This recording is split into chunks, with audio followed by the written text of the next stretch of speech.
Hello my friends, my name is Christy and welcome to my channel. If you are new, I am going to talk about one of my favorite topics of the year, and that is my most I can't even say it. And that is my most unputdownable books of the year. So these are the books that were like real page turners, books that are like, I don't care about the dishes, I don't care like what else needs to be done, like I'm going to read this book right now. So here we go. If you saw my last video, my fairy tale recommendations, I forgot to talk about this book and I had to like do an editing insert. So I'm gonna start with it. And it actually was one of the first books that I read in 2024. So here we go. This is The Wicked Prince. I read it on Kindle Unlimited, and this book was just phenomenal because it has one of the best romantic progressions that I've ever seen. The characters are so lovable. The dialogue is so natural and enjoyable.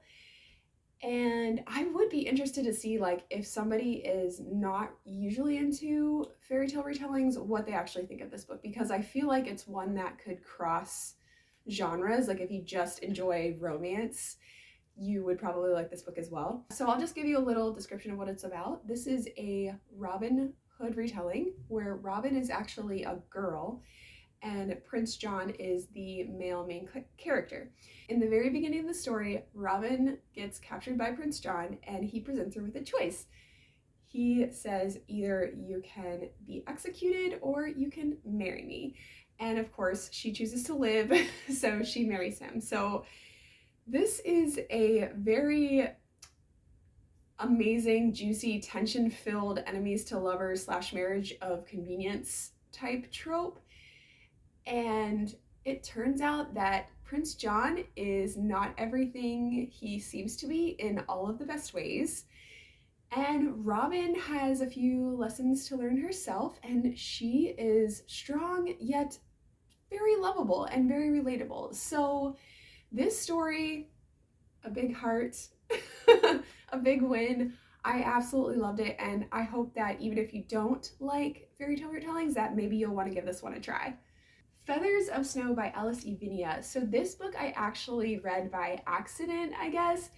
I was on the plane coming home from California and I only had my Kindle with me, and I realized I have no Wi-Fi on the plane and I didn't want to pay like $10 just to download a book.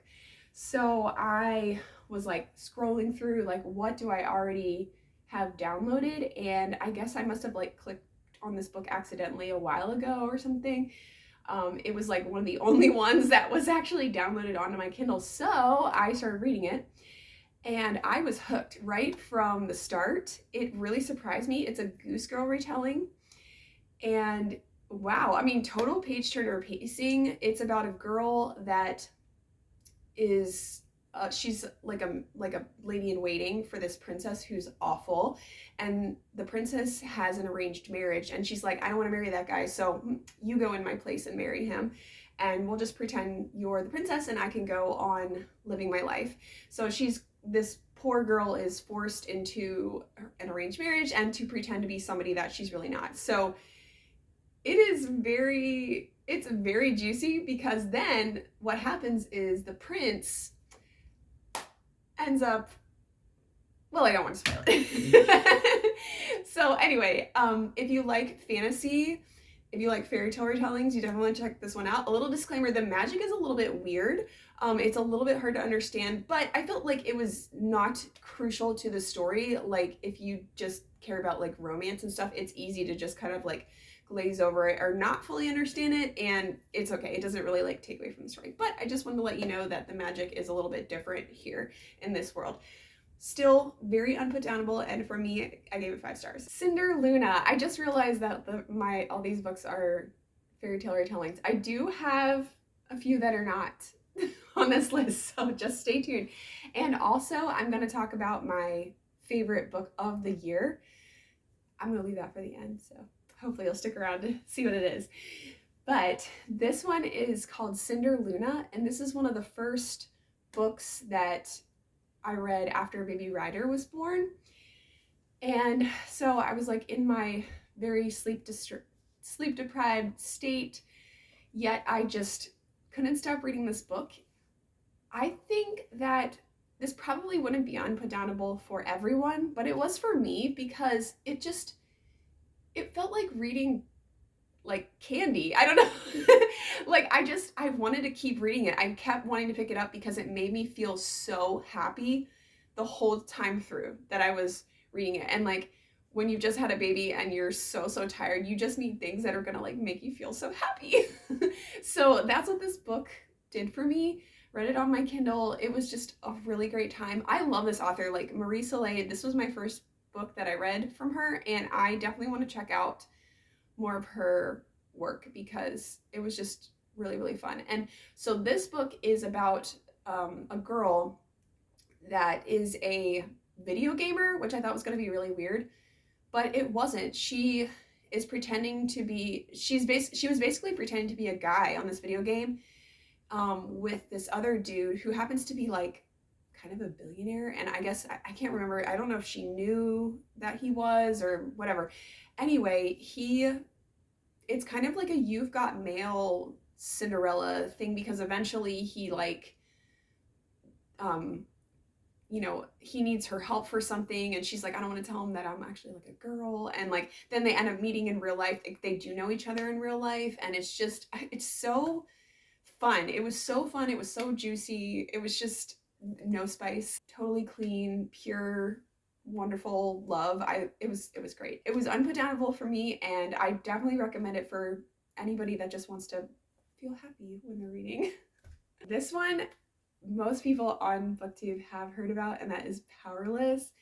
This was definitely unputdownable for me. I got this book from the library, and also I listened to it on audiobook, and that was a really fun experience because I was kind of like reading and listening, and I got through this book in like a day and a half, and it's pretty thick and the font's really small. But it was just fun, and the audiobook was so fun too because like the guy's voice, he reminded me of, like, it sounded like Finnick Odair on the Hunger Games, and this book has such Hunger Games vibes that it just really like put me in that mindset. It put me in that world, and so I think it just made the whole experience even better. So if you've only read this book, I highly recommend checking out the audiobook as well because it just like brings it out in a completely different way. And this book is just so fun. What most people say, I totally agree. It's all about the banter is just top tier. The dialogue is so natural. The romantic tension that is created is just phenomenal without anything like sexual about it. Like it's just like so good. Like it's all clean. One thing that could stop from people from reading this is that there is a lot of language in it. No F words, but they do use like the word, each word, other words, like every other word, but the F word they use. I don't remember like the Lord's name being taken in vain at all, because they have like, I think they have like other gods or something in this story. So that wasn't in there, thankfully, but there is a lot of language. So, but all that being said, like, so if that doesn't bother you, then definitely check out this book because unputdownable, kind of dystopian, romantasy, fantasy genre. It's just so good. It's very popular out there. Like if you've been to a bookstore, you've probably seen this book. Next one is a historical romance, and that is The Letter Tree by Rachel Fordham. So this one I listened to on audiobook, but this was seriously another one of the fastest audiobooks I've ever listened to because I literally could not stop listening to it. I think I listened to it in pretty much one day. Maybe like I had like 5% left that I needed to finish the next day. And it was so swoony. It was so romantic. Yeah, it was so good. It's a You've Got Mail times Romeo and Juliet sort of trope where the families are really at odds and they're writing each other letters and they don't know they know each other in real life. and they're really actually good friends, and they like understand each other like so well, and it takes place in the 1920s. It has all the things. And the ending, one of the best, sweetest romantic endings like I've ever read in a book. So if you like, don't worry about that it's historical. If you just like romance, please go check this book out. It's so good. Next is another series that everyone has been talking about. So my favorite book of this series is In This Moment, which I got from the library. So it is not with me anymore. But it is about time travel, and there's a girl, she wakes up in 3 different time periods. We have the Civil War, we have the 1940s, and we have 2001. So every day, so like one day she'll wake up in the Civil War era, the next she'll wake up in 1941, the next she'll wake up in 2001. So she basically lives 3 different lives in 3 different time periods, and by the time she's, I believe 20, it's either 21 or 25, she has to pick which time period she's going to live in. So she has an impossible choice. And what makes it so exciting is that as she's living each life, she's going through the Civil War, she's going through World War II at Pearl Harbor, and we know what happened in 2001 because she lives in like Washington, D.C. So there's a lot of surprises, a lot of romantic twists, all kinds of things going on. Which time period is she going to choose to live in? How could she possibly give up the families that she has in the other 2? You'll just have to read it and find out. It's also the second in the series, so you'll want to start with When the Day Comes first and then read this one, because like there will be spoilers if you start with this one. And then the next Unputdownable book is For a Lifetime. The next one in the series, I do actually have this one because the lovely Chrissy from Chrissy's Purple Library gifted this to me. So thank you so much, girl. I read this. This is like one of the first books that, like, you know how like you get a book and then it sits on your shelf for like a long time before you actually read it? I received this book and I started reading it like the next day. So so thank you so much. This one is about twins that time travel, that time cross in the same vein as In This Moment. And I loved it. I couldn't put it down. Everyone's been talking about this series for a reason, so if you haven't checked it out yet, I highly recommend. Okay, next is a Christmas book. It is called Christmas After All, and this actually really surprised me. It's a contemporary rom-com. This is about a guy that wrote a song for a girl in high school and like sang it to everyone, I guess. I think it was maybe like an assembly or something, but anyway, it was about a girl who ended up turning him down, like rejecting him. Well, this guy ended up becoming like a famous singer with this song. I guess like it's the equivalent of like Taylor Swift like writing a song and then yeah, so but like with a guy. And so he got really, really famous, and she became infamous. Like it kind of ruined her life because everyone was just like, girl, what were you thinking? You know, like I don't know, it was just bad. And so years later, he returns to his hometown to where this girl lives. They meet and kind of have to pick up where they left off. The great thing is he still loves her. She does not.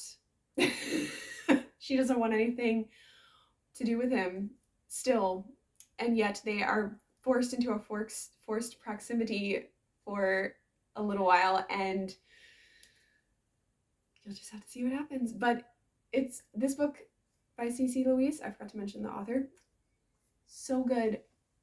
The pacing was flawless. The dialogue was so natural. I couldn't stop. I couldn't put it down. It was so good. So even though, and you know what's funny is I read it like in the summer. I didn't even read it at Christmas time. And yet it was just amazing. So yeah. Okay, the next one is another Christmas book, and this was a really, really big surprise because look at this cover. Yeah. That little gingerbread. The only reason I picked this up is because it was a prompt for Lucy's readathon this December, Tinsel and Tales, and I needed a Christmas mystery. And I think I got this book for free or something on my Kindle, and I was like, all right, I'm gonna read it. And I was like, okay, I'm gonna start reading this like I was actually reading another book at the time, and I was like, I'm gonna just read a couple of pages, and if it's really stupid, then I'll just DNF it. And I ended up not caring about the other book anymore and like finishing this book. The writing was so well done. This is one of the this book is a cozy mystery, but it had such a creepy vibe to it in the best way that like I was like, I have to know. And there was a romance that was second chance, and usually I don't like that, but this one was like good, and it was so like emotional, and like I was like, I really wanted to find out. I loved the characters, I loved the atmosphere. It was set in like this town called Christmas River in the middle of the wilderness of like, well, I guess it was like the mountains of Oregon. So total like Christmas vibes. And I really loved this whole mystery. I mean, obviously it's on this list for a reason. I couldn't believe it because the cover. It just makes me laugh. Like, yeah. But I mean, okay, Christmas books, like these Christmas books were really surprising me this year. 100 Days of Sunlight by Abby Emmons. So if you are in the author world at all and you check out author videos on YouTube, you have probably heard of Abby Emmons. She gives really great advice on how to write and just really practical tips. And if you've never heard of her, please go check out her videos because they will help you at any level of your writing career, whether you've never read or if you've never wrote a book and you are just trying to figure out where to start, or if you have written a book or a couple of books, she just is really great at reminding you of like, these are the basics and here's what you want to do, here's what you don't want to do in your books. So it's just really, really good. Anyway, I was a little nervous to read her book because like anybody that's like a teacher, and she's actually kind of young, you're kind of like, does she really know what she's talking about? Like,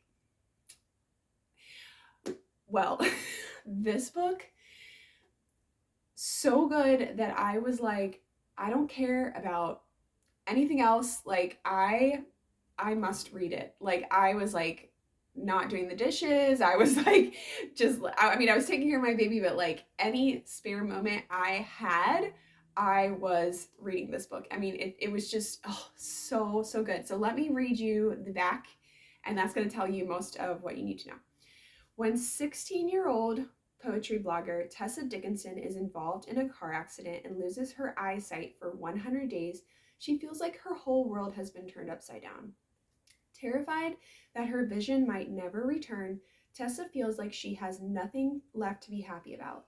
But when her grandparents place an ad in the local newspaper looking for a typist to help Tessa continue writing and blogging, an unlikely answer knocks at their door.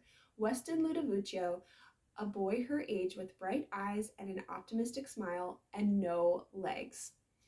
Knowing how angry and afraid Tessa is feeling, Weston thinks he can help her, but he has one condition. No one can tell Tessa about his disability. And because she can't see him, she treats him with contempt, screaming at him to get out of her house and never come back. But for Weston, it's the most amazing feeling to be treated like a normal person, not just a sob story. So he comes back again and again and again. Tessa spurns Weston's obnoxious optimism, obnoxious optimism, convinced that he has no idea what she's going through. But Weston knows exactly how she feels and reaches into her darkness to show her that there is more than one way to experience the world. As Tessa grows closer to Weston, she finds it harder and harder to imagine life without him, and Weston can't imagine life without her. Yeah, there's a little more, but you get the gist. This book, again, like perfect romantic tension in all the best ways. Totally clean. Like, I would let an 11-year-old read this. Well, actually, no, because there's a little bit of language from the guy's perspective about, like, kind of like what happened to him. But as far as the romance goes, it's extremely clean. Just an amazing book. Like, Unputdownable, inspirational. Like, I had the best feeling about the world and life and everything, like, when I finished this book. Not very many books do that, you know, anymore. It just made me like wanna like soar. I don't know, like it made me want to conquer the world. So this is another book that I think would cross genres for a lot of people. Like, even if this isn't usually your cup of tea, like contemporary YA fiction, I would recommend reading it just because of the inspirational feeling that you get out of this story. Like, this guy with no legs and this girl that's blind for a little while. It's just amazing. Abby Emmons absolutely knows what she's talking about. So that concludes my Unputdownables list for 2024.